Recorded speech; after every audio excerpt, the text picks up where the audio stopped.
clamp down on that perhaps ought to review their action as maybe not the smartest thing they ever did. Of course, the DPP hoped to take advantage of that to raise a lot of money, but they didn't get all that much money. So anyway, that's what I, if I may leave that. Please, Larry. A number of people in Taiwan are, of course, concerned about Taiwan's growing integration with the mainland and the increasing linkage between the two economies. It's brought a number of benefits in terms of economic growth, stability across the straits, but some people also worry about excessive dependence. And then there's been an argument, which actually dates back all the way to Lee Teng-hui's administration, that Taiwan should diversify and seek to engage a broader range of economic partnerships in Asia, I guess, starting with Southeast Asia. Where do you think that stands, and how do you assess this debate about the value of ECFA and growing economic integration against the concerns some people in Taiwan have, and even some people in Washington, that integration could become excessive dependence, and the argument that Taiwan should have a broader range of close economic ties with other Asian countries? I don't think there's any question but that across a broad swath of this political spectrum, people agree. Taiwan, there is a risk. Ma argues that he's managed it well. In fact, he points out that the trade dependence on the mainland is actually only slightly over where it was when he took office, whereas in the DPP previous administration it grew dramatically. But they want to diversify. It's not so easy.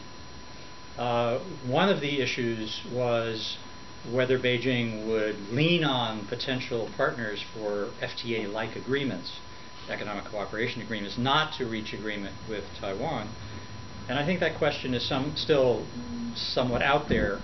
But I think what Taiwan has found is that even in the case of Singapore, which doesn't have the agricultural sensitive issue in the middle of it, it has not proven easy to do this.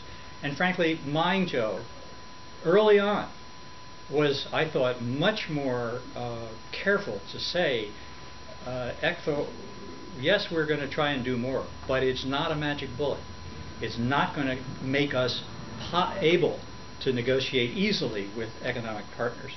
So even though the position of Taiwan asserted to the PRC, not asking your permission, thank you very much, was that it was then going to go out and reach out beyond the mainland market in a robust way. This just hasn't proved to be a very easy thing to do. I think ECFA, certainly ECFA has been very important to certain sectors in the so-called early harvest list, those that immediately came to have tariff benefits. I think it's going to have more.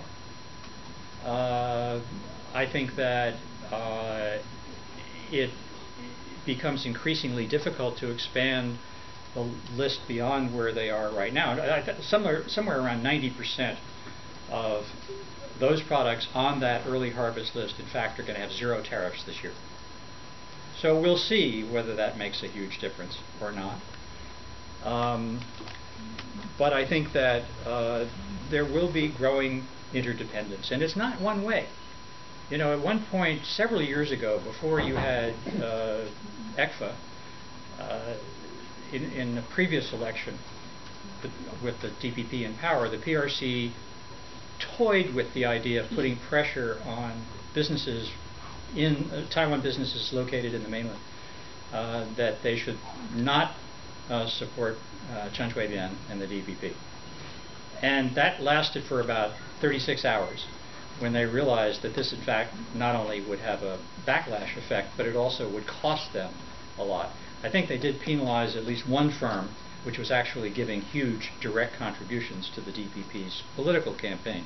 But other than that, they didn't do that. Now, are they trying to create an atmosphere among the businesses in Taiwan that it's in their interest to continue to have this move smoothly? Of course they are. But I think that Taiwan firms hire a lot of people. And when there have been problems with Taiwan-invested firms in the mainland, this has caused enormous labor dislocation and political upheaval and demonstrations. They don't want to see this. So I think that they are probably going to find that it's not worth their while. The mainland's going to find it's not worth their while to try in some kind of crude way to use this. But there will be a natural relationship. And I think that's the fact about cross-strait economic relations. There is a natural affinity. Part of it's cultural, part of it's language, part of its proximity. And so I think that this is going to continue, and it will remain a concern, I think, on the part of Taiwan. You know,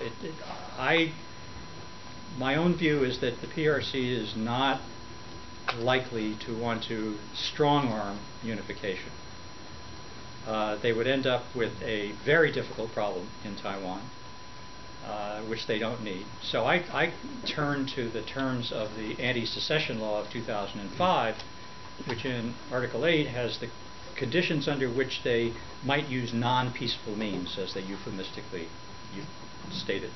And those have to do either with moving to formal independence or closing the door to reunification. It's not like the 2000 white paper, the February 2000 white paper, which said, well, if you don't negotiate unification within a reasonable period of time, we're going to come after you. That line is gone. And I think it's in the PRC interest that it's gone. So this doesn't surprise me. But the concern that you state is real. Taiwan needs to try to do more, I think, to continue to diversify its markets. But the reality of the cross-strait relationship is there as an economic fact of life. Yes, sir. Would you care to comment on the issue of arms sales? Well, as I say, I think they for the U.S. they're going to continue. That the U.S. is not backing away, although Beijing has a very deep principled objection to it. And my view is that the PRC's objection to it primarily is a U.S. PRC issue. It's not really so much about Taiwan. That is, Beijing looks at arms sales as a manifestation of the U.S. intention to block China's rise, or to limit China's rise. The U.S. obviously doesn't look at it that way. It looks at it as providing a capability to prevent any miscalculation about the wisdom of using force or coercion to try to resolve the status of Taiwan's relationship with the mainland. The sensitive issues of, as I mentioned, F-16CDs and potentially submarines is there. Most of the people who know something about the military, a lot more than I do, would say, you know, the F-16CD, yeah, it would provide Taiwan with some greater capability, but two things about that. One, it's old technology that the PRC is overtaking. And two, the upgrade of the F-16ABs, which the U.S. sold to Taiwan in the George H.W. Bush administration. The upgrade should provide them with really as modern capabilities as the CD would provide. One thing I would note is that Taiwan apparently, I don't know that this is a firm decision, but apparently isn't going to buy upgraded engines, which would give those planes much greater capability. That's a decision Taiwan is making. The U.S. has made those available if they want them. So it's a matter of arms purchases in this case, not arms sales. I think that this issue is simply going to remain there, but I would note for you that in September, when the Obama administration announced a very substantial package, over $5 billion, $5.8 billion, you heard very little out of Beijing. Now, in that case, I would argue that, as with some other things the United States did, I think it's because they felt that, whether intended to or not, it would help Ma Ying-jeou, and that's what they wanted. But it seems to me that the leadership has basically taken a decision that, for the most part, they're going to complain, but they're going to tolerate these. It's not worth it to break up the U.S. relationship. One final point on this. Friends in Taiwan and the government have often said to visiting Americans, well, you know, the PRC points to you all the time, and it says you're doing bad things. It never talks to us. But in the last several months, if you look at the statements that have been made in response to arms sales announcements, you'll find most of it, you know, criticizes the United States, and then there's a final sentence which says, we hope that, and I'm paraphrasing, we hope that people in Taiwan will not take actions that will disrupt the smooth development of cross-strait relations.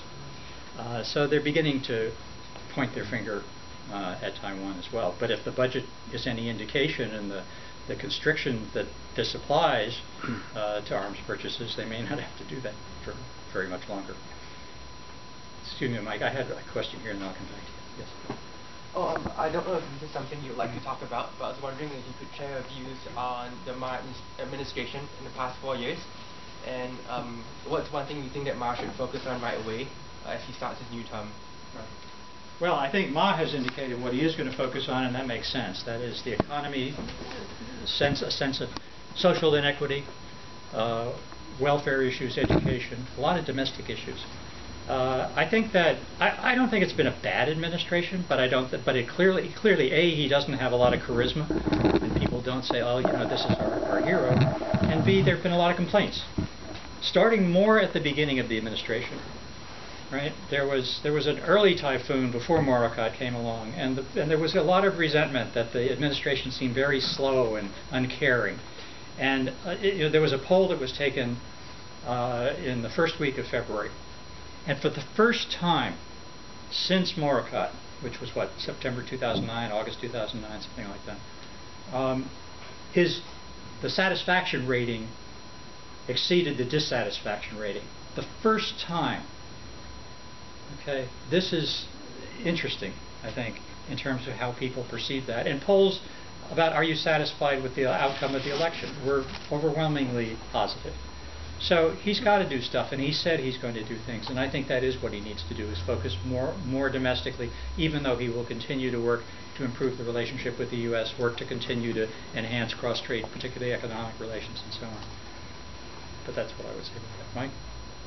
I take it under all these economic arrangements, when a problem comes up with officials in Taipei or Beijing, like a telephone counterpart, have relationships beyond that emerged among those officials through travel and other exchanges, or is it largely an arm's length to telephonic? No, there's a lot of travel back and forth. But you're quite right. I mean, it's been interesting that over these last few years, there are almost drop lines between the Department of whatever and its counterpart across the strait. One of the issues I asked about during the campaign in Beijing was, well, if the DPP wins, okay, you say you're going to cut off all these various what about the telephone links? And one person said to me, who should have been in a position to know, nah, that's sort of a working level thing, and it helps keep things going. I can't tell you that's the way it would have turned out, but there was obviously a perceived value of doing that. But there's a fair amount of back and forth, and even of DPP officials, but not officials here, but politically, members of the DPP, a lot of them have both gone to Beijing and received mainland delegations. The allergy that the PRC has at the moment is to dealing with the DPP as a party. And again, recently PRC friends have said, you know, they should change that. The PRC itself should change that. Even though we reject the DPP's position, we should be willing to deal with them as a party. How else are we going to communicate and try and persuade each other and come to a better situation? Tom? Well, thank you, Alan, for your presentation. Are there any differences in the way folks who identify with the DPP, Kuomintang, characterize the change of administration coming on the mainland? The differences in expectation for Xi Jinping and others, that or is it just, you know, one communist set of rulers being replaced by another and expect the same kind of policy? Frankly, I haven't noticed any. I mean, first of all, the government is very careful not to comment on that, and so the KMT as a whole sort of doesn't comment on that. The DPP does, not on the change so much as on the evils of human rights violations. Tibet. Tsai recently spoke out after the election and was very critical of the reports of repression recently in Tibet, and called on Ma to say the same thing, essentially. You know, Ma has been actually, over the years before becoming